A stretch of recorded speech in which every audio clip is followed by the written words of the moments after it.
Everybody in the water getting rocked. During the 2016-2017 school year, Tri-Valley students worked in conjunction with the DEP and the Neversink Stream Program collecting data samples at Stone Cabin Brook. These samples will be used as part of the stream management program. If we bring science out of the classroom, that makes it real. Tri-Valley students are actually creating a data set for the Stone Cabin Brook, which didn't exist before. Students and teachers began working hand in hand with professionals in the scientific community. This is their story.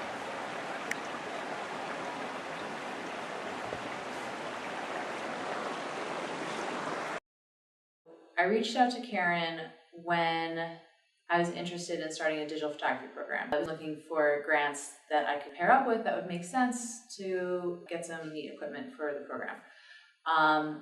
Then Karen, myself, and Mr. Maxey, we all talked about having field work at the site and documenting it on the art side.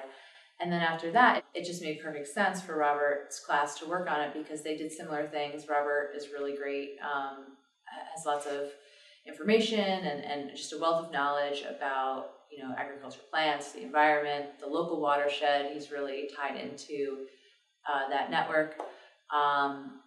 And so it just fit perfectly. Mark Bean and Karen Rauter came and asked us if we would contribute to the construction, design, and implementation of a structure that would allow us to take the stones that are common in the streams around here and through a process of elevation and distance, see what kind of force it took to move them, replicating what happens with water in a stream.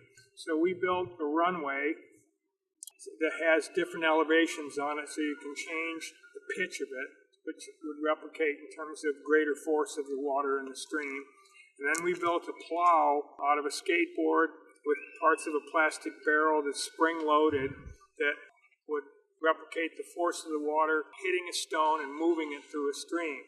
So it allows us to change the elevation, we get to see the distance that the stone moves, and we can change the force that's behind it by loading a carboy with a variety of gallons of water. So we measure the diameter of the stone, they're sized in terms of what would be representative of the streams that we're working in within the watershed, and then we use different elevations and volumes of water to create the force it would take to move those stones a distance. So it replicates erosion, relocation of stream banks, piling of stones within the center of the stream, all the dynamics that typically we see when we have a water event here in the area.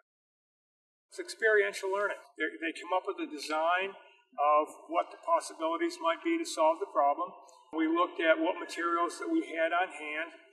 We looked at developing a couple possibilities, actually building the structure, so we really were able to collect good information and see what would happen.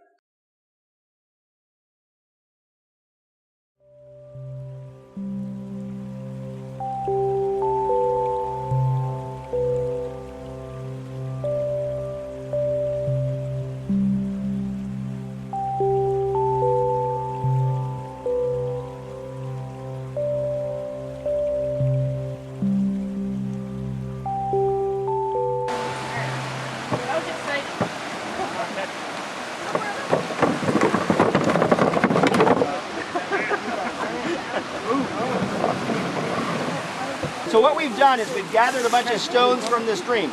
These are all different sizes of stones that the stream actually moves when it's filled all the way up right up to the bank here. All these, the whole bed of the stream is in motion. All of these stones up to a certain size are in motion, and definitely all of this size. The reason that is because the moving water has momentum and it moves the stone with it.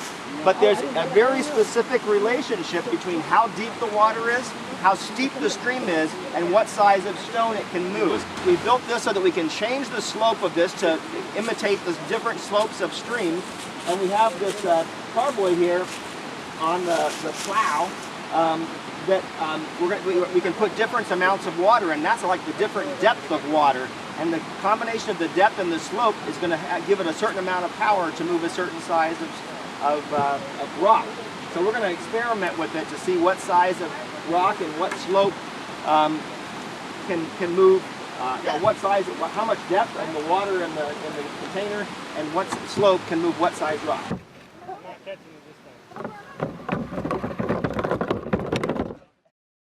I've been at New York City DEP in Kingston for 21 years as a project manager with the Stream Management Program.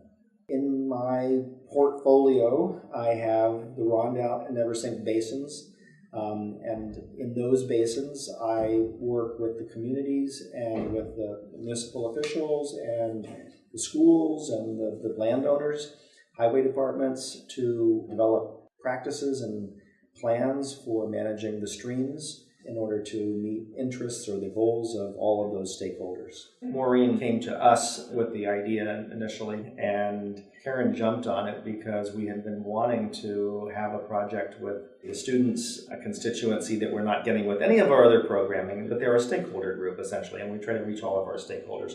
The three activities that we worked with the kids on were a surveyed cross-section of the stream channel, a surveyed longitudinal profile, or writing out the length of the stream, and a pebble count, characterizing the size of the material in the stream bed.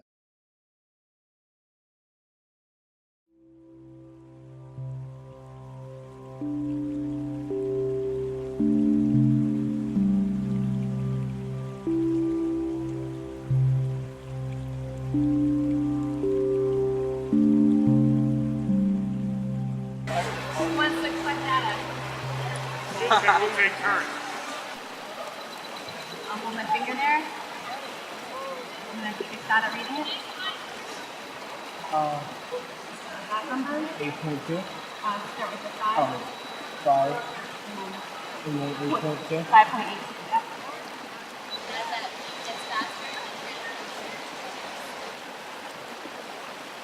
Want to see where that is? There.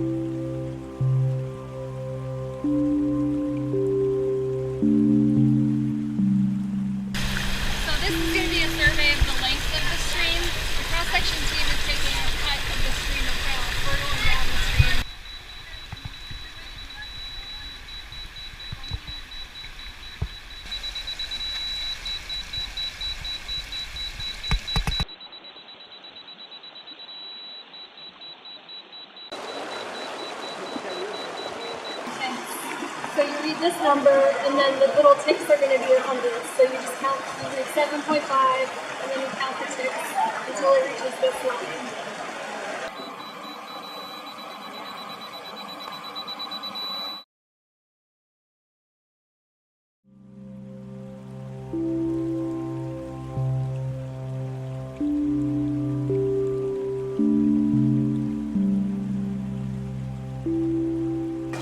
We've got 150 feet of stream, so I divided that in 10 into 15 feet. So every 15 feet we're going across and doing 10 rocks at each cross section. 0.5?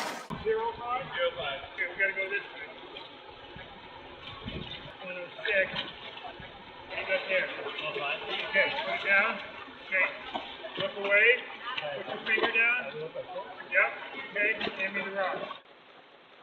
175. 38. 136. 130. 155. Congratulations. I work on the main street of Grahamsville at the Neversink Town Hall. My position at Sullivan County Soil and Water Conservation District is Stream Program Coordinator. The job is to run a fieldwork team in watershed conservation.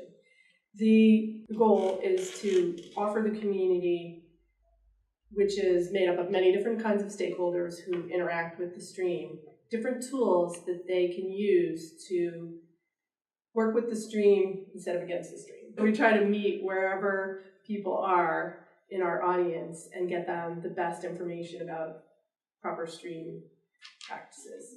And this is what we were getting to when we went on field trips with the students is, how do we measure what's going on? The team I run, that part of their job is to measure what's happening, to figure out the data, and then to come up with solutions to solve those natural problems. They look at the composition of the stream banks that we're seeing sediment coming from.